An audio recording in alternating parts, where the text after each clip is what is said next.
I graduated college from a really radical liberal arts school, unsurprisingly. Yeah, called Antioch College, and I had a completely made-up degree. Like I legitimately made it up because I was sure that I was gonna make hella money doing experimental theater forever. So I moved to Chicago, and as luck would have it, that's not a job you can do. So I was really desperate for money. I was applying for several jobs every day. I just could not get anything moving at all. And so I spent a lot of time day drinking and a lot of time on Craigslist. And those two things magically met in the middle, and I responded to this job opportunity where they were like, "Are you a nerd?" I'm listening.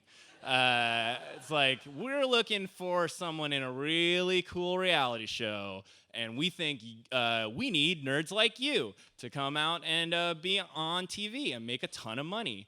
So I was like, duh, this is gonna be Beauty and the Geek. That's awesome. I'm super into that show. Plus, I'm really lonely. So this is gonna work out. I'm gonna just be getting it. So I went up to the audition and they liked me, and they said, all right, you gotta make a tape so that the people who our bosses can see, but you gotta sell yourself and make kind of a tape so we know a day in your life. And at the time I was building custom arcade machines in my apartment. So I had video game parts everywhere. So I basically made a tour of what I consider an unfuckable palace, where I was put yourself in the eyes of a potential suitor. You have to walk in the door past my 3,000 VHS cassettes of B action movies and obscure manga, make it past my video game cabinet, which is just a Craftsman tool cabinet full of cartridges that semi-blocks my door to my room. And then if you can get that far, it's just a mattress on the floor with nothing. And they were sold. So they put me on a plane and I went to LA, and I got in. I got into my hotel room, and this was the audition process. It was just round one. So they had a bunch of kind of weirdish dudes that looked a lot like me, and we weren't allowed to talk to each other. We had nannies that made sure we got to and from our room and were fed burritos promptly at meal times. And every day I would see kids go home. So they'd come and interview us for a little bit and tell us a little bit about yourself. And I'm like, well, I live in Chicago and I can't get a job. And I'm really excited to bring my gift of experimental theater to the world.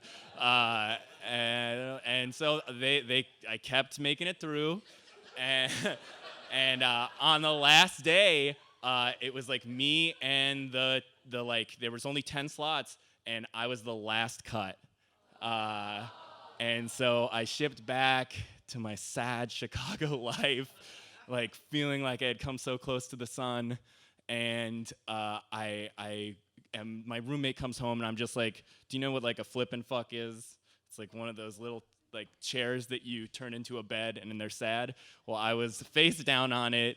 And my roommate came home, and I was just drunk and what do we want? Jobs. When do we want them? Now. And my phone rang at that very moment, and I picked it up, and it was the producer of this show that I was really excited to be on, Beauty and the Geek, right? Wrong. The show was called The Pickup Artist. I just want to say that if you don't know the show, it's a show about nerds, hopeless nerds that they teach to become machine Casanovas. So you learn this really intimate secrets of all that stuff. So I was the final challenge of the first season of this show.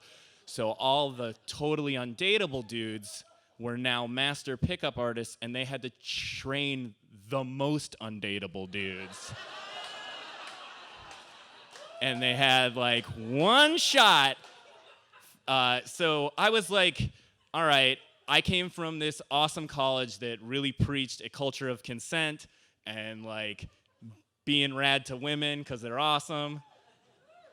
I'm gonna be the first feminist ally pickup artist. So I was like, I'm doing this, and so I went out. Plus, it's money, and I went out to the show, and they're like, all right, first things first, we gotta give you a makeover because there's like things you have to know about pickup art.